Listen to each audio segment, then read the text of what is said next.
Bueno, por la hora ya vamos a empezar. Primero que todo agradecer a todos los que están junto a nosotros para esta charla. Esta es nuestra primera charla que va a hablar sobre la flora de un lugar en particular en vez de un grupo particular de plantas. Y la idea de este grupo de charlas que van a hablar de lugares, resaltar los... en vez de hablar de las plantas en particular, hablar de los ecosistemas, empezar a familiarizarnos con esta idea y sobre todo con la importancia de conservar. Así que sin agregar nada más, bueno, también agradecer a Aaron por querer participar de este siglo y además hablarnos de la flora de un lugar tan importante como el Valle de Putaendo. Así que te doy la palabra, Aaron, muchas gracias. Bueno, primero buenas tardes a todas las personas que están viendo esta presentación. Muchas gracias a la gente de Propaga Nativa, a Javier Achinga y a Benito Rosende por haberme dado la oportunidad de presentar acerca de la diversidad de la flora del Valle de Putaendo y bueno, del patrimonio natural de la Concagua, que actualmente está bastante amenazado. Y bueno, de cualquier forma es importante siempre conocer para proteger. Entonces la idea es hacer un poco de divulgación a partir de todo este estudio que se ha ido realizando a través del tiempo, en conjunto con amigos, gente que me ha acompañado de distintas áreas como geografía. Bueno, el Simón Olfo, que me saludó ahí también, le mando un saludo porque él siempre me ha apoyado en todas las expediciones que hemos realizado. Y bueno, me presento. Soy Aaron Kai, soy biólogo, soy parte del Jardín Botánico Nacional como curador del herbario en conjunto con Patricio Novoa, que es mi colega, un gran botánico de la quinta región, también parte del Laboratorio de Ecología Vegetal de la Católica de Valparaíso. Y bueno, estoy recién incursionando en el mundo de la botánica. Recién este año me pude incorporar a la Sociedad de Botánica de Chile y bueno, hace 4 años que comenzamos, bueno, en realidad prácticamente yo solo, con este proyecto que se llama Flora del Valle de Putaendo, que lo que busca es, bueno, primero estudiar y luego difundir la diversidad y el patrimonio vegetal de acá de la zona de Putaendo. Y bueno, hacemos varias salidas a terreno, charlas, entre otras cosas. Y bueno,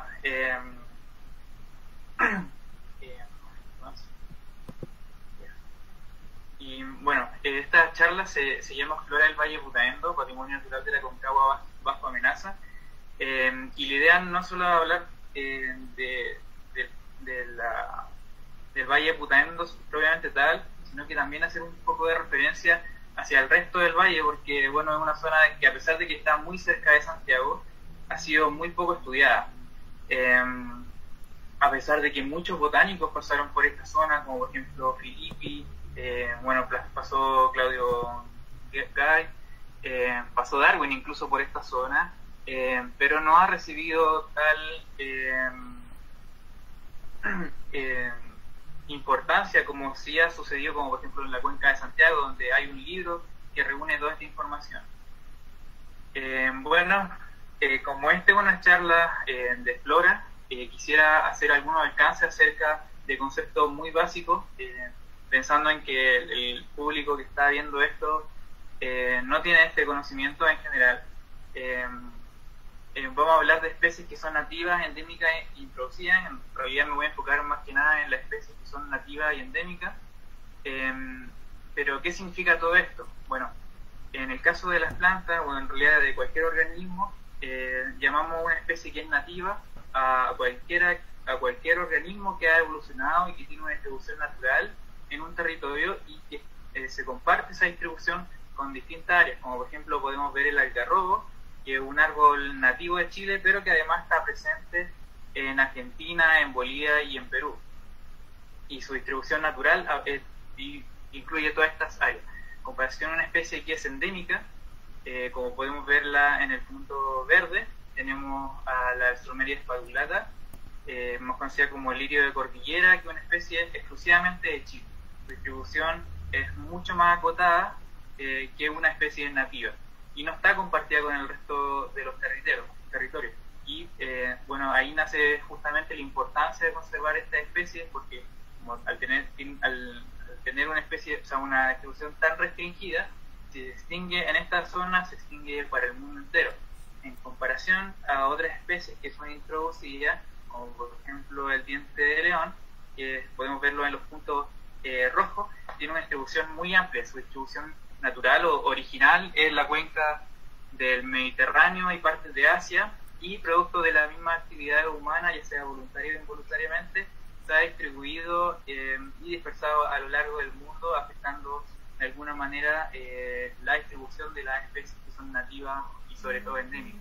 Entonces muchas veces tienden a ser una amenaza en algún momento, justamente cuando comienzan a competir por los mismos recursos.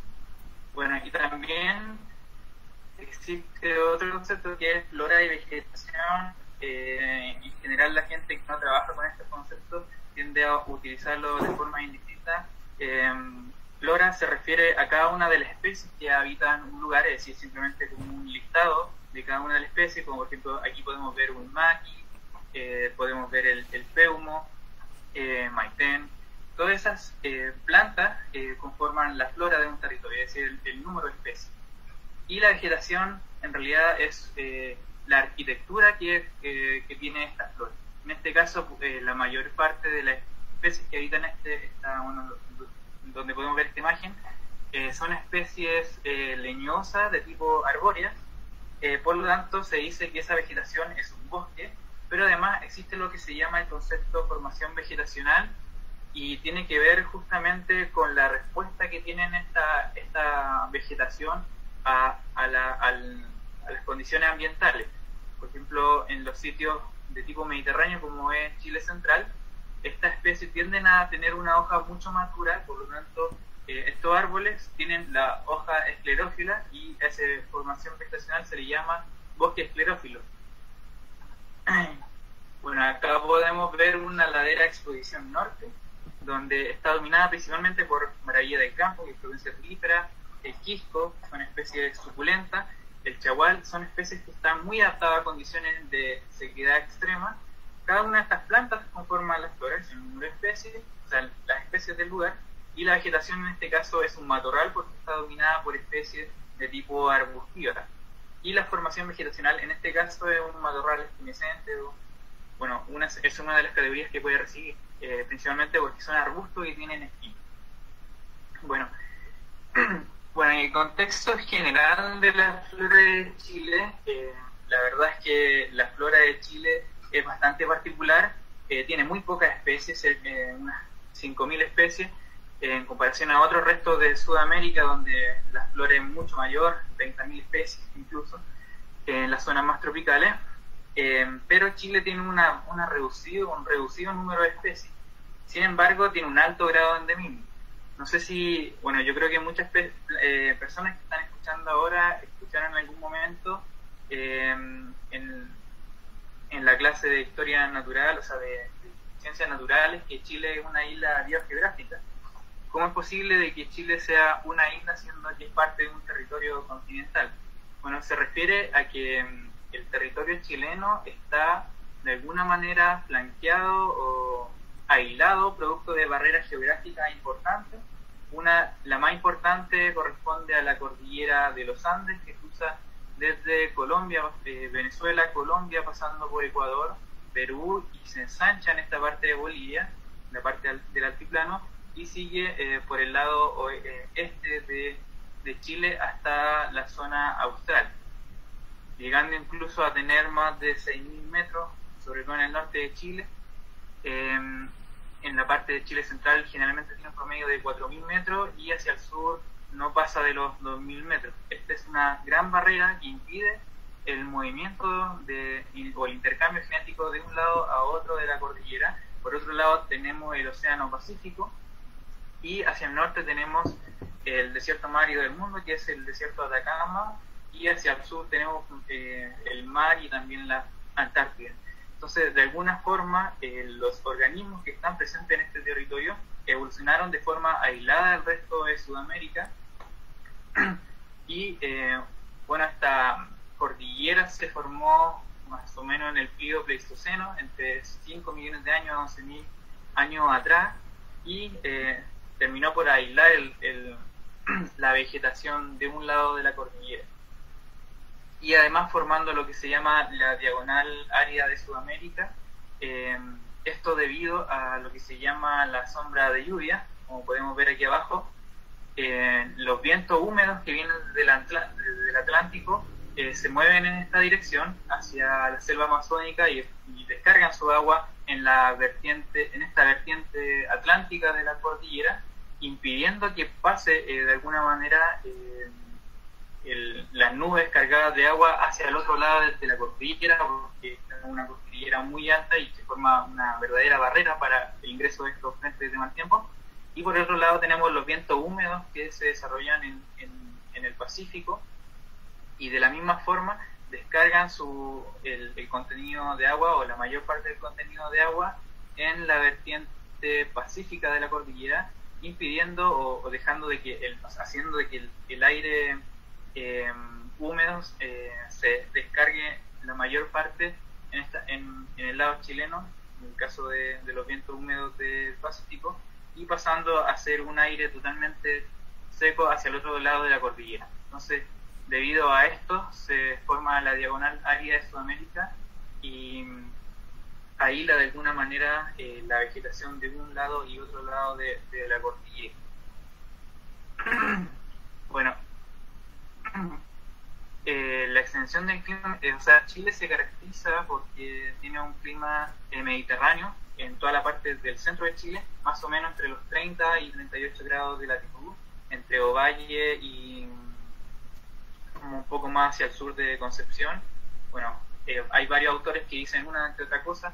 No hay un consenso total acerca de cuáles son los límites de este tipo de clima, pero en general es más o menos esto.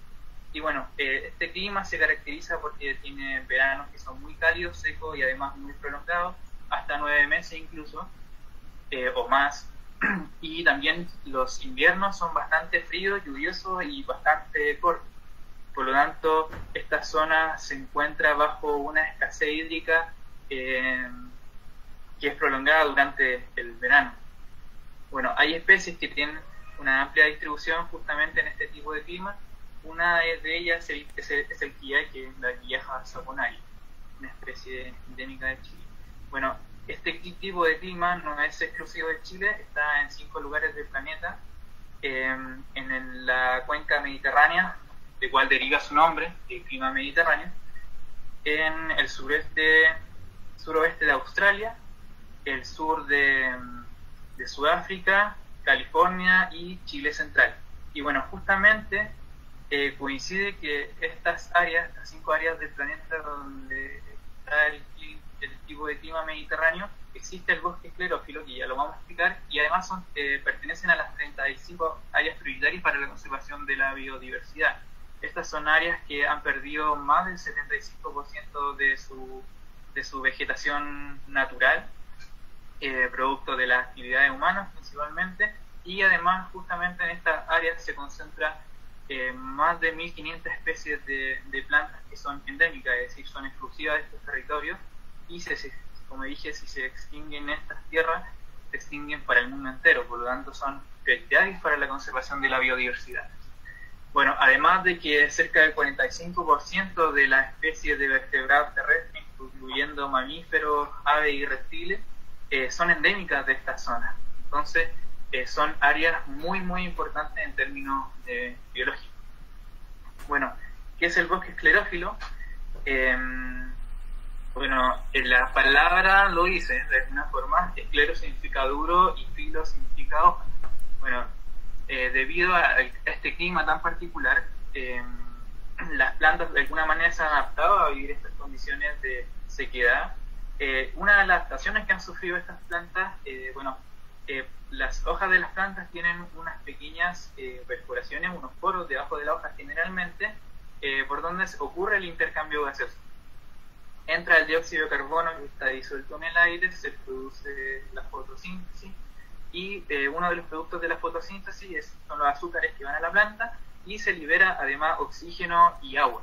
Entonces, ¿cómo hacemos para evitar esta pérdida de agua que es inevitable durante la fotosíntesis? Lo que han hecho estas plantas de alguna manera es reducir el número de estomas en la hoja. Entonces, si tienen menos estomas, menos agua pierdes. Bueno, además, estas plantas se caracterizan por tener una cutícula, que es la acumulación de sustancias cerosas que evitan la pérdida de agua a través de la superficie de la hoja. Bueno, si nosotros vamos, por ejemplo, a una selva tropical y contamos la densidad de estomas de una hoja, es mucho mayor que las hojas de los climas de tipo mediterráneo. Además, la lámina de la hoja está mucho más reducida. Generalmente las hojas del bosque esclerófilo son hojas relativamente pequeñas.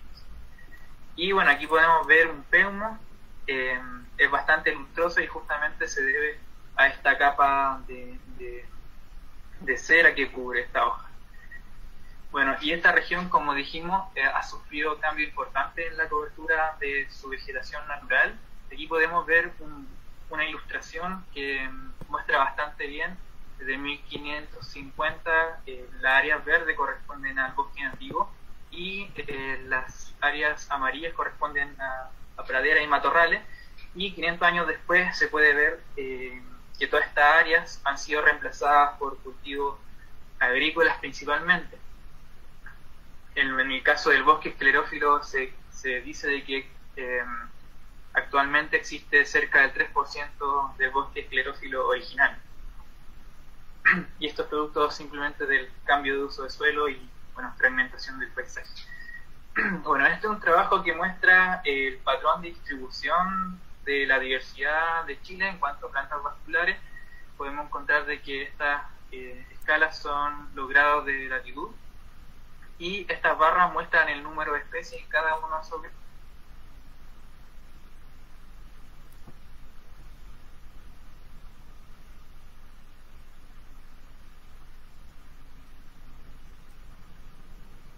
En nuestro territorio, al contrario de lo que se podría pensar generalmente de que la mayor diversidad de especies se encuentra en el sur de Chile, en realidad eso no es tan así, sino que simplemente existe mayor cobertura. Es la misma especie que se repite y finalmente lo cubre todo. En Chile central la abundancia de la vegetación no es tanto, pero la diversidad es mucho más grande. Este patrón se debe principalmente a los procesos geológicos y climáticos que afectaron a Chile. Antiguamente, primero por la formación del desierto de Atacama, de alguna manera muchas especies tuvieron que migrar más hacia el sur, donde las condiciones de estrés hídrico eran menor, y por otro lado, en el sur de Chile, gran parte de la superficie de la parte austral de Chile estaba cubierta por grandes glaciares. Entonces, la vegetación se fue desplazando, fue migrando hacia el centro de Chile y de alguna manera quedó refugiada. Esto explica más o menos este patrón de diversidad donde se encuentra el mayor número de especies justamente en esta área. Justamente el valle de Aconcagua se encuentra más o menos a los 32 grados de latitud sur, uno de los sitios con mayor diversidad de Chile. Bueno, el Valle de la Aconcagua es un valle, es el último valle transversal de Chile, justamente entre la zona de Coquimbo y la región de Valparaíso se produce lo que se llama los cordones transversales, donde el valle longitudinal, que está presente desde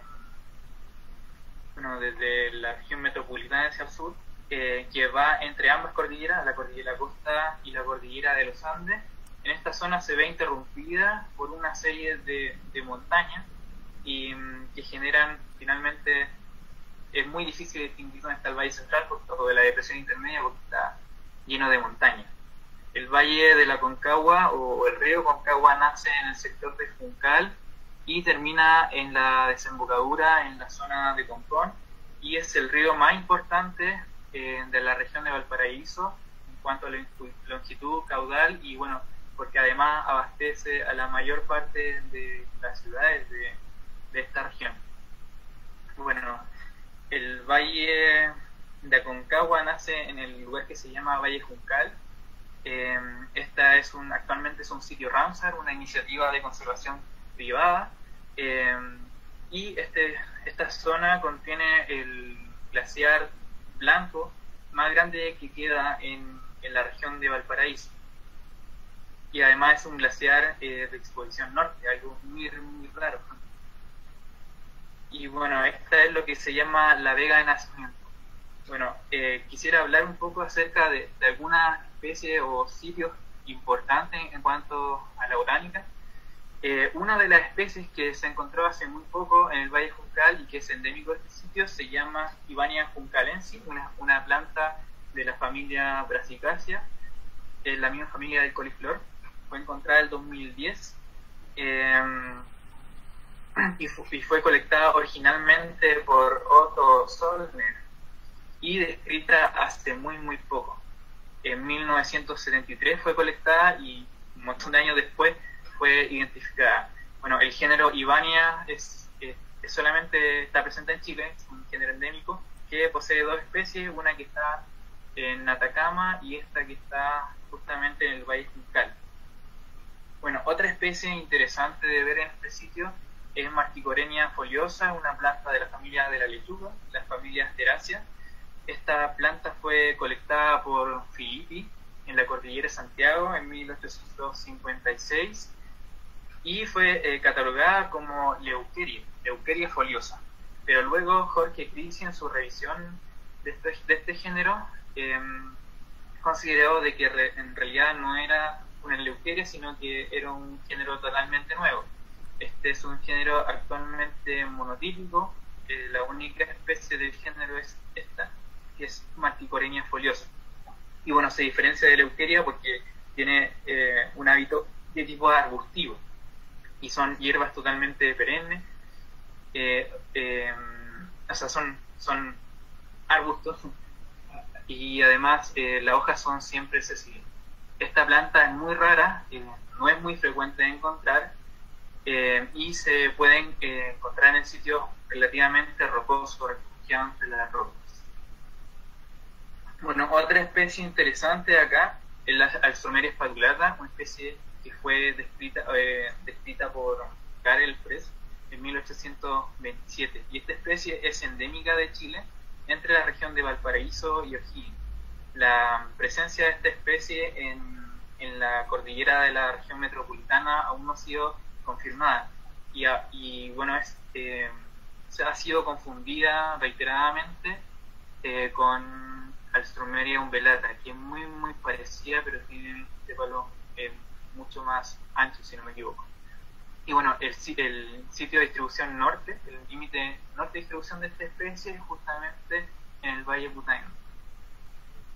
Bueno, otra especie importante acá es la Alstroemeria párvula. Estuvo por mucho tiempo sinonimizada y luego fue revalidada por Mélica Muñoz, si no me equivoco, y fue justamente a partir por ejemplares que fueron colectados en la zona del Juncal. Es una especie endémica de Chile y tiene una distribución relativamente restringida. Bueno, otro sitio importante es la cuesta Chacabuco, es justamente el cordón que divide el Valle de Aconcagua con el valle de la región metropolitana, cerca de Colina. Bueno, este sitio es bastante importante, es muy conocido porque está el casino y también porque tiene grandes paredes que son aptas para la escalada deportiva, pero es muy poco conocida en cuanto a su diversidad biológica y a la presencia de especies que son exclusivamente de esta zona. Una especie es Adiantum persei. El tipo, la especie fue colectada por primera vez en 1860 en la cuesta Chacabuco por Persei y fue descrita un año después por Filippi. Bueno, esta es una especie que está en peligro crítico.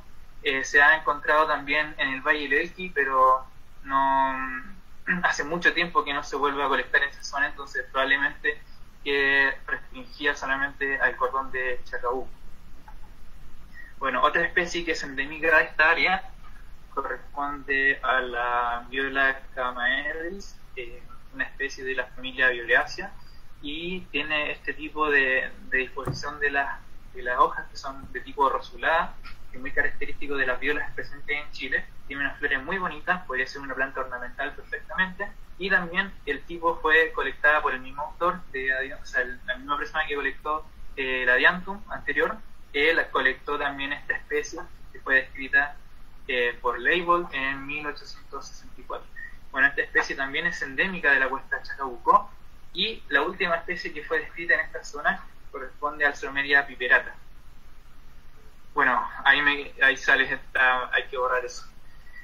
Bueno, el tipo fue descrita originalmente por Anita Flores, John Watson y Gloria Roja hace tan solo 2 años, y es endémica de Chile y prácticamente de la cuesta Chacabuco, y está en peligro de extinción.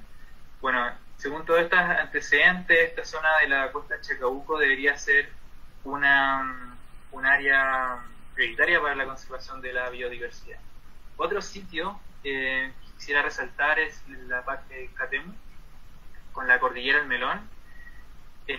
Fue el sitio donde se describió originalmente a Muticia spectabilis, una de las... Oye, eso hay que borrarlo. Bueno, es una planta de la familia Asteráceas, de la misma familia de la lechuga, una planta trepadora, y tiene estas hojas con unos zarcillos que se enrollan y les permiten trepar sobre otro arbusto. Es frecuente verla sobre Guayacán. Bueno, fue descrita por Filippi, está en Catemu, y fue descrita en 1864. La distribución de esta planta es entre Coquimbo y Valparaíso. Justamente en la zona de Catemu es el límite de sur de distribución. Bueno, acá tenemos Alstroemeria pulcra. Justamente Filippi en ese mismo año recorrió los cerros de Catemu y encontró una nueva variedad de Alstroemeria, en este caso Alstroemeria pulcra variedad máxima, que se parece mucho a Alstroemeria magenta, si no me equivoco. Magnífica su especie magenta. Bueno, fue colectada en el Cajón del Boldo y descrita 4 años más tarde por el mismo autor.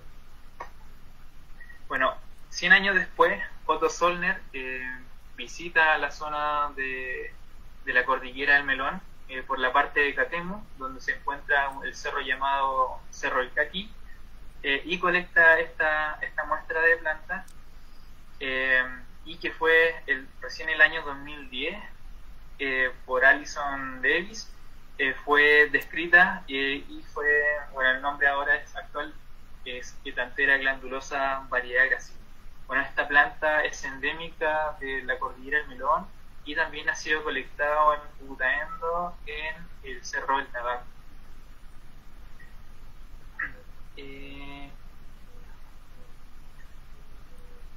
Bueno, ocurrió un problema acá.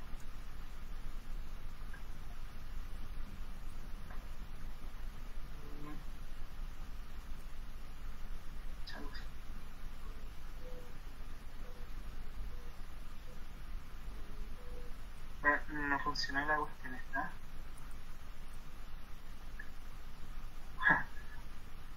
Bueno, tuve un problema aquí en la presentación. Bueno, y ahora derechamente yendo hacia lo que es prácticamente el valle de Putaendo, es un valle que está flanqueado por una serie de cordones montañosos. Por el oeste está el cordón que se conoce como Altos de Putaendo, que tiene más de 2.000 metros. El cerro más alto corresponde al Cerro del Tabaco, que tiene cerca de 2.300 metros, y por el otro lado está lo que se llama la cordillera o precordillera de Putaendo, que es parte de la cordillera andina. Bueno, justamente en la serranía del Cités es la única área que ha sido declarada como santuario en el Valle de Putaendo, pero que pertenece a la provincia de San Felipe. La superficie de la comuna de Putaendo no ha sido catalogada bajo ninguna categoría de conservación. Y bueno, voy a tener que arreglarlo acá. Problemas técnicos. Bueno, y esta área es súper importante. No se alcanza a ver. Bueno, lo voy a presentar así nomás esta diapositiva porque está con problemas. ¿Se alcanza a ver? Sí. Bueno, en este sitio, en la Serranía del Ciprés, está presente la población más hacia el norte de lo que se llama el ciprés de la cordillera. El nombre científico es Austrocedrus chilensis. Y bueno, esta planta fue descrita, o sea, la primera vez que se encontró esta población fue en 1955 por Schlegel.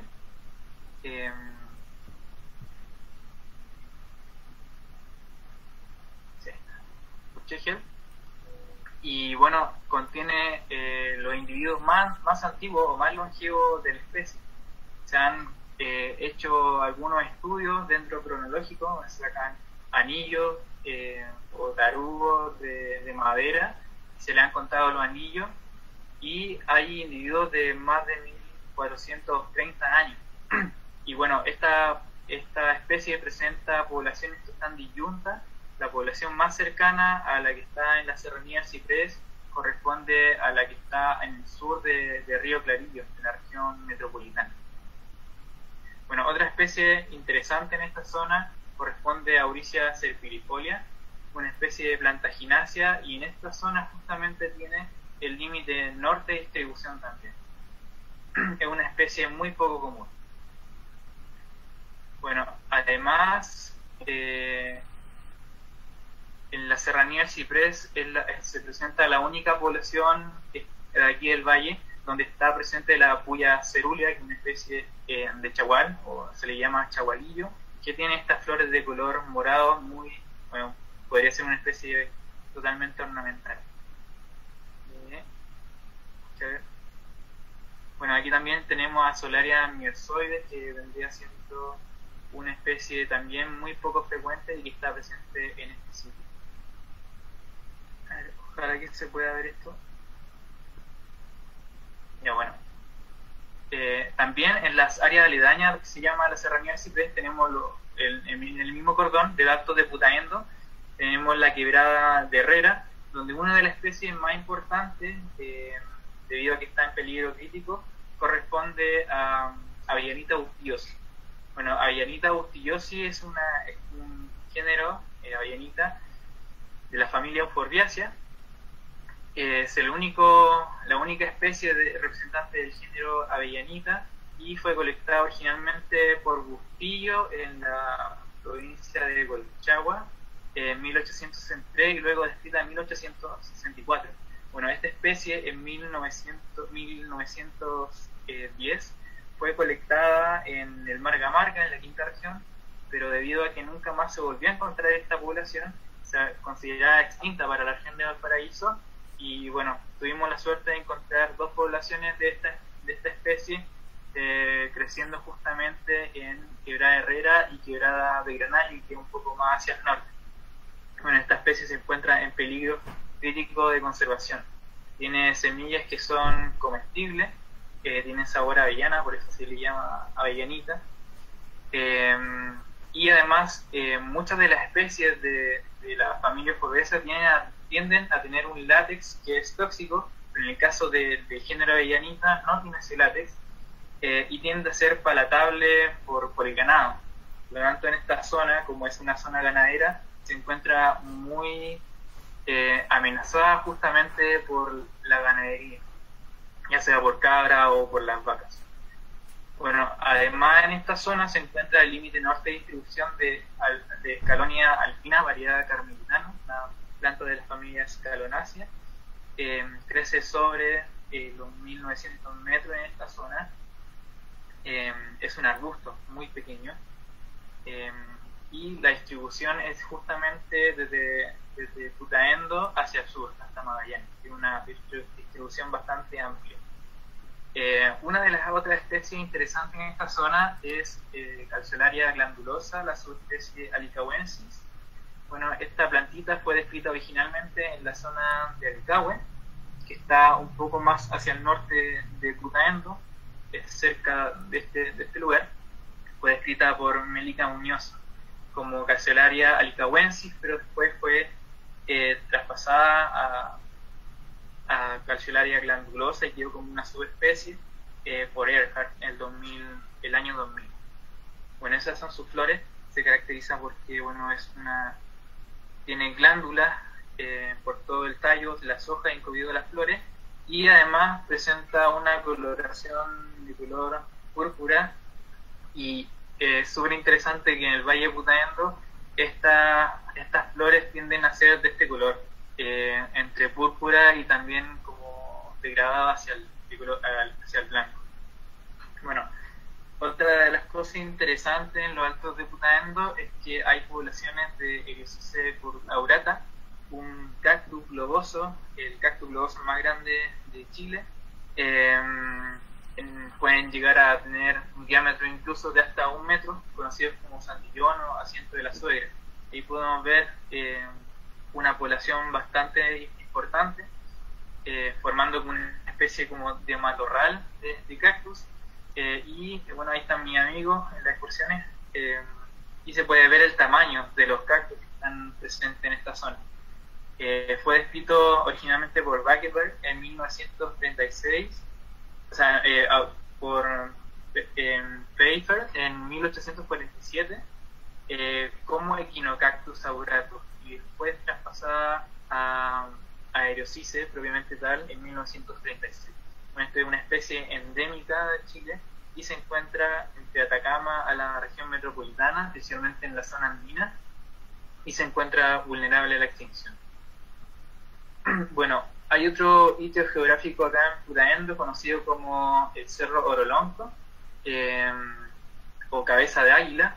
Orolonco significa cabeza de águila, y en este cerro se puede encontrar la única población de esta especie, que se llama Hestia humilis, que es una planta de la familia Amarilidaceae.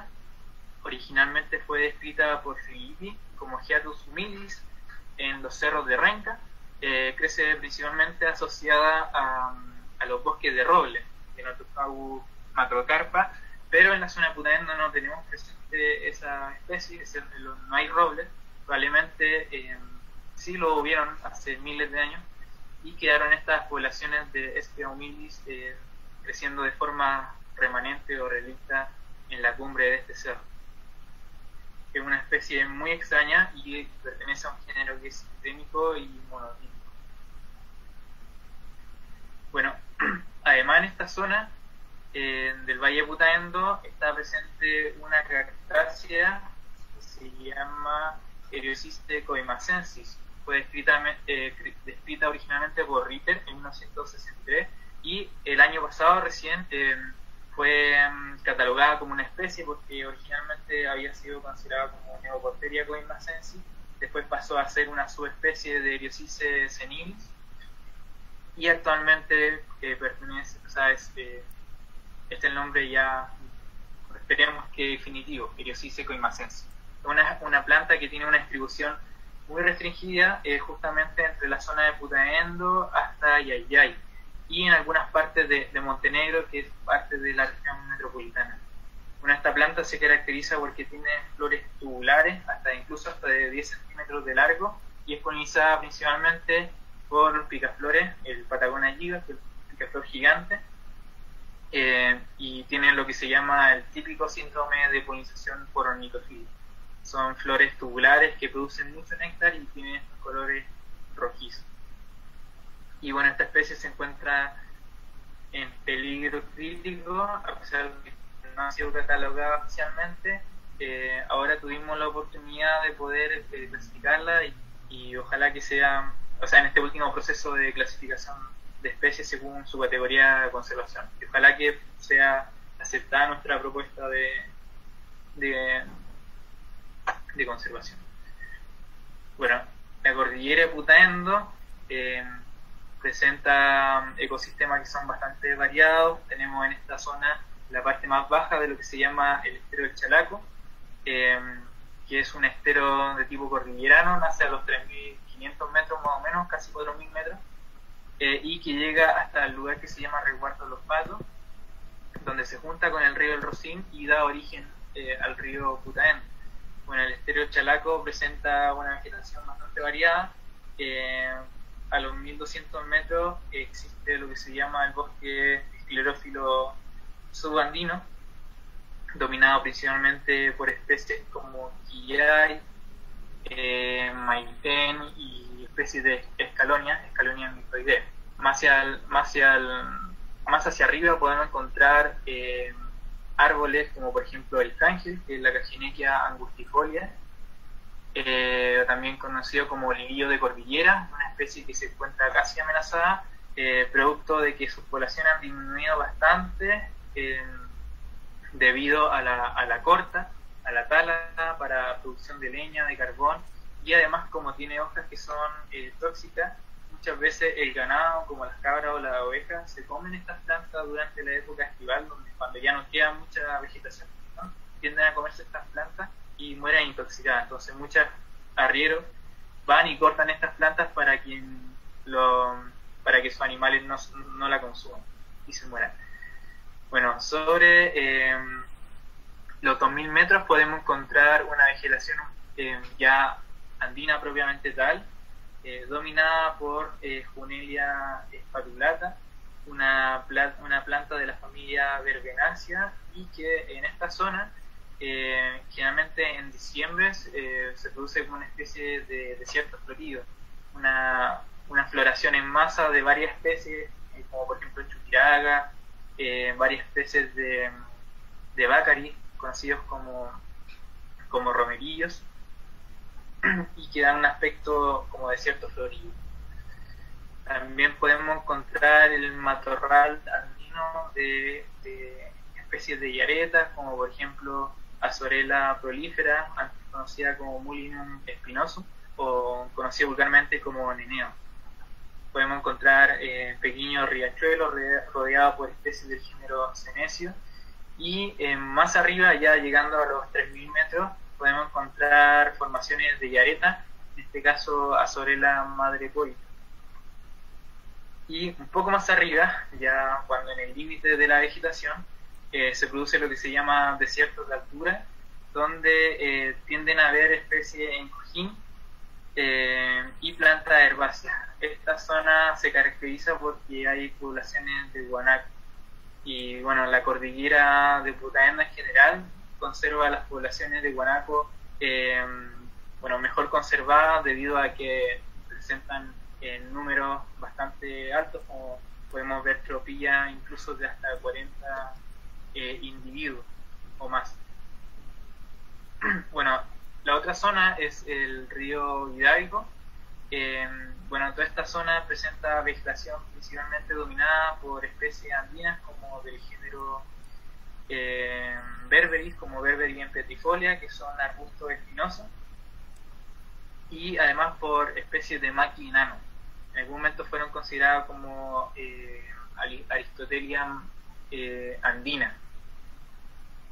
Y bueno, sobre los 3500 metros se conoce una zona llamada la Launa, donde se presentan cuerpos de agua bastante grandes. En este caso es una laguna que tiene más de 2 hectáreas de superficie, y es frecuente encontrar especies de aves migratorias, patos y otras cosas.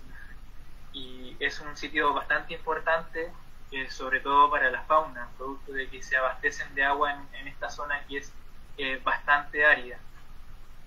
Tenemos la zona del Tábano, donde podemos encontrar vegetación en forma de cojín y de forma vega altoandina, son conocidas como bofedales. En comparación a los bofedales que podemos encontrar en el sur de Chile, son dominados por especies de musgo. En esta zona son dominados por plantas de las familias mucáceas, generalmente como Patosia clandestina o también Ciperáceas, Colobanthus quitensis también, y si no me equivoco, Oxycloe.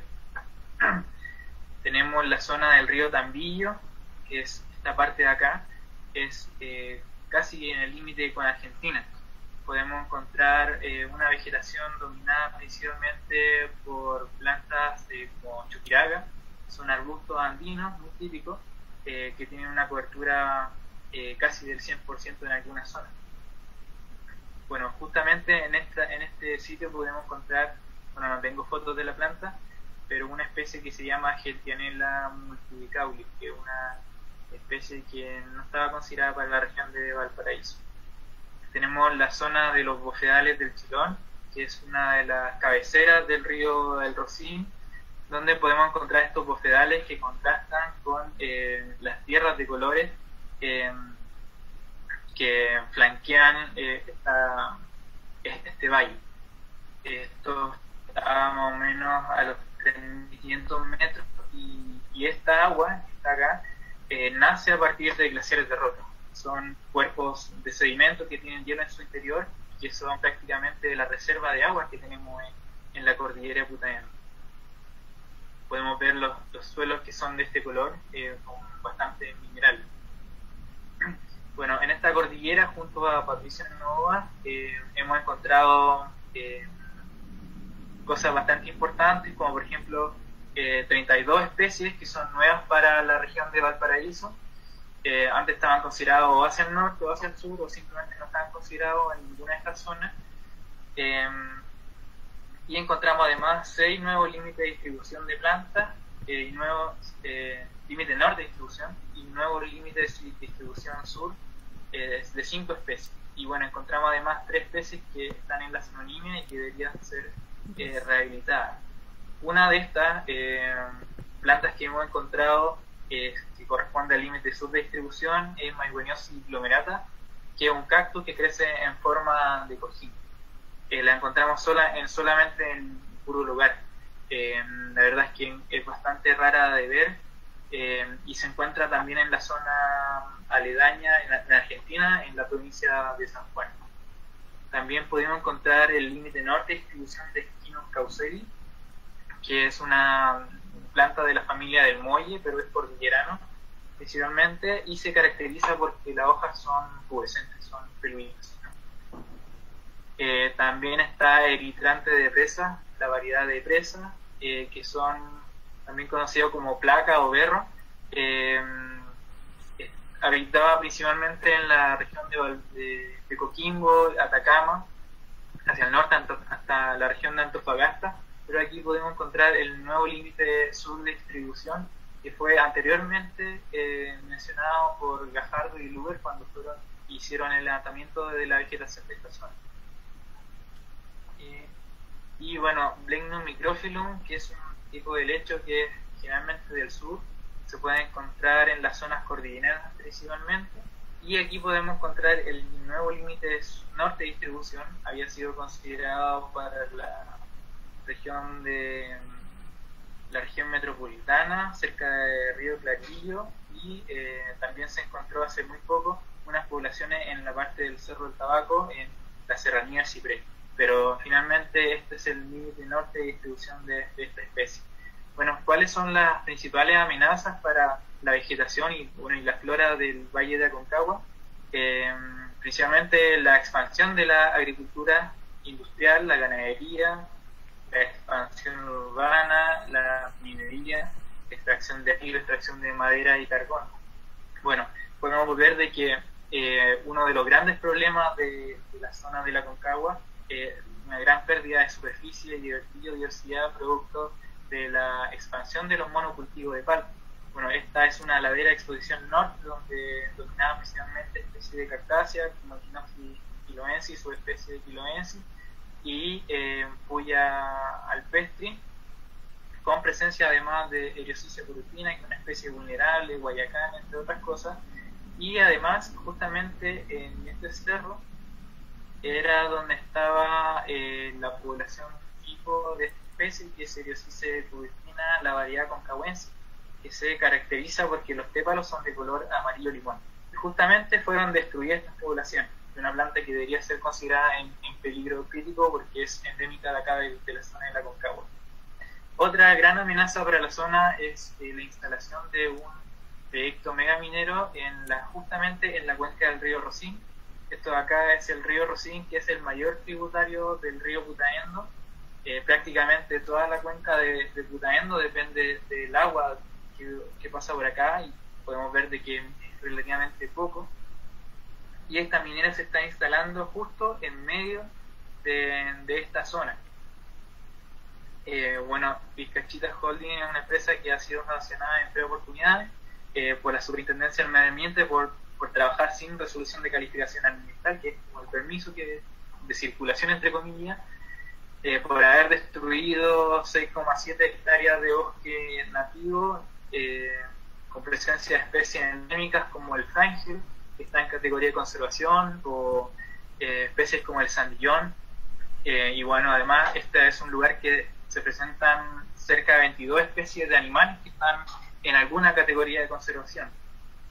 Fue sancionada también por la Dirección General de Agua por el robo ilegal, o sea, por el robo de agua desde el río Rosín para su faena, y por la juzgado de policía local por haberse instalado de forma ilegal un campamento minero en esta zona. Bueno, actualmente esta empresa lo que busca es un nuevo proyecto donde pretenden hacer 350 nuevos sondajes en esta zona. Obviamente eso va a ser crítico para el mantenimiento del recurso hídrico en la zona, y además porque se van a ver afectadas zonas de acumulación de nieve, entre otras cosas.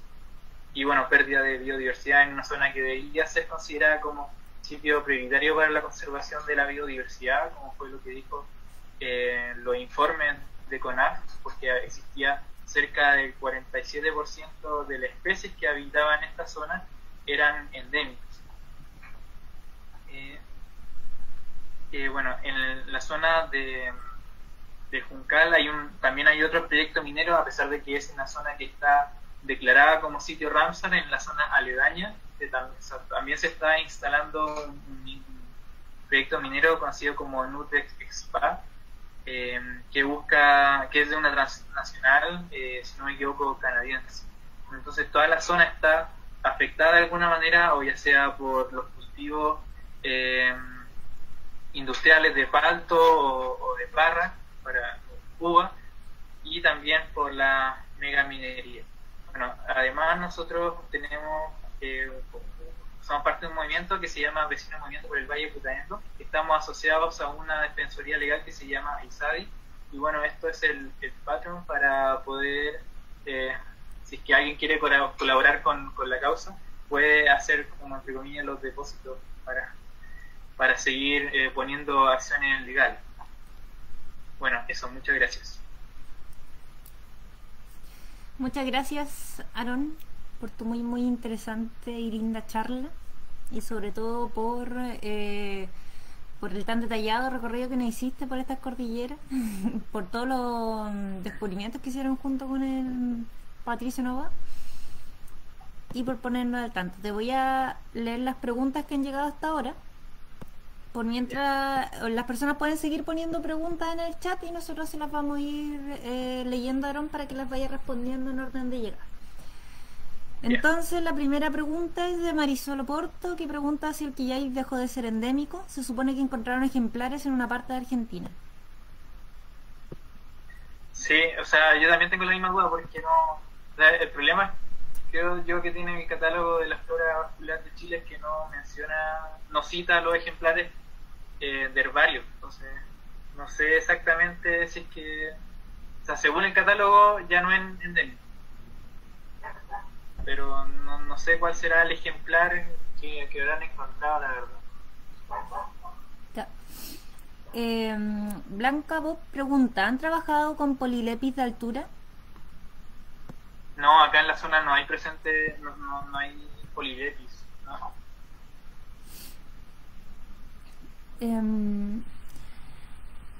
Ida Alduna te pregunta, ¿cómo se pueden visitar esos sectores? ¿Son de acceso restringido? Mira, en la zona, por lo menos en la parte más alta de Putaendo, que vendría siendo esta área de acá, es muy difícil llegar. Nosotros tuvimos la oportunidad en la zona del Chalaco, que es esta zona de acá. Esta yo la he podido visitar caminando simplemente. Es un trayecto de 4 días, 2 días de ida y 2 días de vuelta, para poder visitar la parte alta de la zona del Chalaco. Y por el otro lado, la zona del Rosín, para llegar a esta zona de las Launas, que están estas lagunas cordilleranas, son 6 días también, pero a caballo. O Entonces yo creo que caminando deben ser como 10 días. Entonces son territorios gigantescos, muy, muy, muy grandes, y si no me equivoco son 90.000 hectáreas. Entonces es súper complicado porque las distancias son muy grandes. Lo bueno es que hay agua todo el camino, y además toda la zona de la cordillera de Putaendo son áreas privadas. Yo he entrado así a la mala, pero es complicado entrar. Bueno, por lo menos en la zona del río El Rocín uno puede acceder a partir de un camino que hay, que es privado, pertenece una parte a la ganadería Tongoy y otra parte a la serranía de Pibuchén. Yo creo que lo más factible es hablar con la gente de la serranía de Pibuchén para poder entrar, pero aún así es complicado. Yo por lo menos tengo los contactos, pero no es tan fácil ir.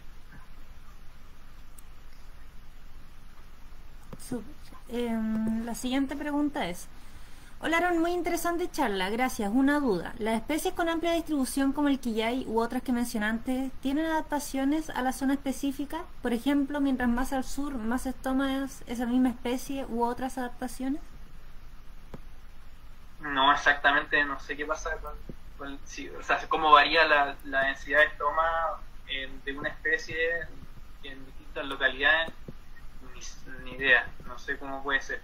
Lo que sí hemos encontrado es que, por lo menos, una observación simplemente personal, que los que hay en esta zona tienden a crecer no como un árbol con un puro pie, sino a que crecen de forma con muchos pies, es decir, con varios troncos, y desde la base del suelo. Entonces crece como de forma arbustiva, y probablemente eso se deba a producto de la sequía, de que las ramas nuevas, cuando aparece un nuevo episodio de sequía, se tienden a secar y comienzan a crecer hacia los lados y no tanto hacia arriba.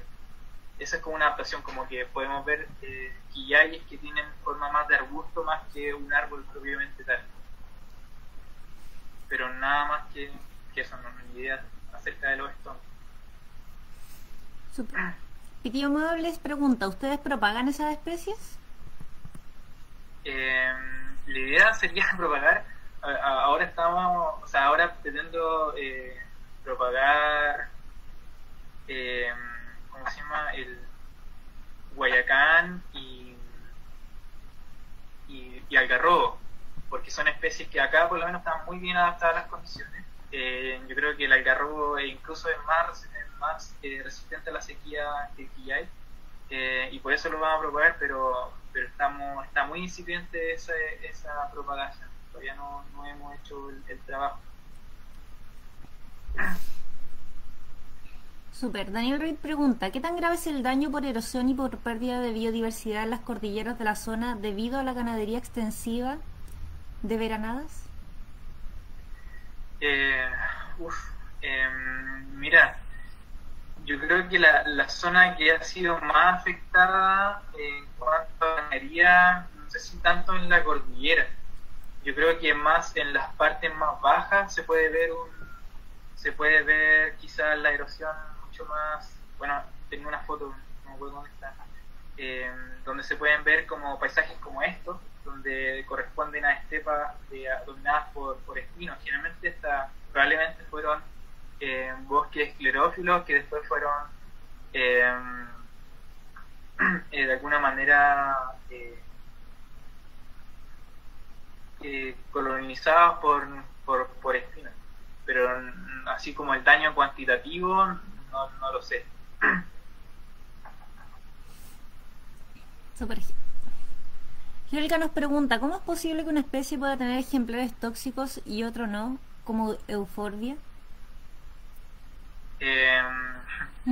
Bueno, ni idea. O sea, en el caso de la llanita es un género, no es que, o sea, la especie no es tóxica, pero no es que tenga individuos o ejemplares de la misma especie que no sean tóxicos, unos que sí y otros que no. Pero claro, o sea, debe ser simplemente por un tema de selección nomás, parte de la evolución. Y de hecho yo creo que justamente una de las cosas por qué esta especie en peligro crítico es justamente porque es una especie palatable, las vacas se la pueden comer sin ningún problema, no tiene ninguna toxina, no tiene espina, una planta blanda. Ya. Bueno, María Teresa Izaguirre pregunta, ¿han visto a Diantum persei? Adiantum persei aún no lo, de hecho ni siquiera aún lo conozco en persona. Bueno, está presente actualmente solamente en la cuesta Chacabuco, pero yo creo que de todas formas puede aparecer esta plantita en esta zona, así que igual hemos tenido ojo con lo Adiantum, en realidad con todas las plantas en general. Hay otra especie que estamos, entre comillas, rastreando, que es la Menodora linoide, que es la única especie del género Menodora que había sido colectada en la zona de Curcumén por Filippi, si no me equivoco, o me parece que era Filippi, y que después de 100 años nunca más se volvió a encontrar. Y fue encontrada cerca de la zona del Cahue, Petorca, y en una parte de Catemo. Entonces, muy probablemente esté en esta zona de lo que se llama la Cuesta del Manzano, porque es la misma, es un ambiente muy parecido. Pero Adiantum persei no hemos encontrado. Es cosa de tiempo nomás vamos a tener ojo esta temporada a ver si pillamos algún ejemplar. Eso, ahora que llovió un poquito más, esperemos que esté mejor. Sí. José González pregunta, ¿han hablado con municipios cercanos para incorporar estas especies en las áreas verdes urbanas como en Putaendo o los Andes? Sería demasiado ideal. La verdad es que ahora en realidad estamos hablando con la MUNI, pero para declarar sitios como área para que sean conservados, como santuarios de la naturaleza. Pero claro, yo creo que el próximo paso también es hacer justamente eso, incorporar esta especie al área urbana, a hacer como jardines botánicos urbanos. José Stay pregunta, muchos de los árboles arbustos aparentemente se secaron por la sequía extrema que sufrimos. ¿Efectivamente se secaron o deberían rebrotar? Si puedes profundizar sobre respuestas de las especies del esclerófilo frente a la sequía. Bueno, mira, justamente yo creo que en una gran parte de las plantas que están presentes en este tipo de ambientes, como el matorral esclerófilo, muchas sufrieron, simplemente se murieron, pero hay muchas otras que se secaron sus ramas y quedaron abajo con lo que se llama una estructura, el lignotuber, que es una especie de tubérculo leñoso que muchas de las especies del bosque esclerófilo tienen como una forma de adaptación a la sequía, como un reservorio de nutrientes y agua que está bajo el suelo y que les permite nuevamente crecer a partir de estas estructuras. Lo que hemos visto actualmente ahora con estas lluvias que fueron bastante desfavorables es que el bosque de alguna manera se está recuperando. El lignotuber en general se ha mencionado como una estructura que ha evolucionado en contexto de ¿cómo se llama? De incendios forestales, como por ejemplo en la zona de Australia, donde también hay clima de tipo mediterráneo, en California, donde los incendios forestales naturales son frecuentes, pero en esta zona de Chile central se supone que no ha evolucionado tanto con ese tipo de estrés, y lo más importante en este caso son las sequías. Probablemente este lignotuber evolucionó como una forma de adaptación a esta sequía tan prolongada. No sé si respondo a la pregunta. Super Benjamín Felipe pregunta, ¿es posible que en un futuro sea declarado toda esta zona en santuario de la naturaleza o parque nacional? Bueno, sería lo ideal. Nosotros ahora estamos en proceso de declarar una zona como sitio Ramsar. Ojalá que sea, o sea, tenemos que hacer el expediente y otras cosas que se necesitan, pero es cosa de tiempo y en realidad igual se necesita bastante plata del financiamiento, porque como mencioné anteriormente, para llegar a las zonas cordilleranas, por ejemplo, se requieren de mucho implemento, pagarle a alguien que te lleve a un arriero, y los arrieros aquí no cobran mucho en realidad, pero si uno va por 6 días son por lo menos 300.000 pesos que se dan solamente en cabalgata. Entonces si va un equipo de muchas personas ya se encarece todo. Entonces esa es la gran limitante, porque los sitios acá están muy, muy lejos. Y además son sitios generalmente privados. A pesar de que muchas serranías que se llaman acá, que son como espacios que son de parte de comunidades agrícolas, algunos nos han mencionado de que tienen la voluntad de por lo menos en algunas partes considerarlas como área protegida y el resto ocuparlas como para ganadería, pero hacer como una especie de relación entre ambas cosas, entre conservación y ganadería. Super. María Teresa Izaguirre pregunta, ¿hay alguna publicación del descubrimiento de estas nuevas poblaciones de avellanita? Sí, justamente este año, si no me equivoco, salió la publicación, se llama Nuevo Registro para Avellanita Bustillosi en la región de Valparaíso. Está en Guyana, publicada en Guyana. El último número de Guyana. Recién salido del horno. Bueno, parece que no hay más preguntas. Bueno, o sea, hay gente que pide tu contacto, pero yo creo que después puedes tú meterte a los comentarios y darle tu contacto por privado, si es que lo prefieres así, para no andarlo divulgando. Así que, bueno, si no hay más preguntas, muchas gracias a todos, sobre todo gracias a ti, Aaron, por esta tan interesante y hermosa charla. Al menos yo la pasé estupendo mirándola. Y todos... Bueno, tuve un problema... No, dale nomás. Que tuve un problema ahí con una diapositiva que no se pasaba, pero bueno. Bueno, detalle. Bueno, y también agradecer a todos los que estuvieron con nosotros durante esta charla. Recordarles que seguimos con el ciclo de charlas. El martes vamos a tener una charla sobre las bromeliáceas de Chile. Así que seguiremos sintonizados. Que estén todos muy bien. Y muchas gracias por estar. Agregar otra cosa. ¿Sí? Acerca de las adaptaciones. Sí, dale nomás.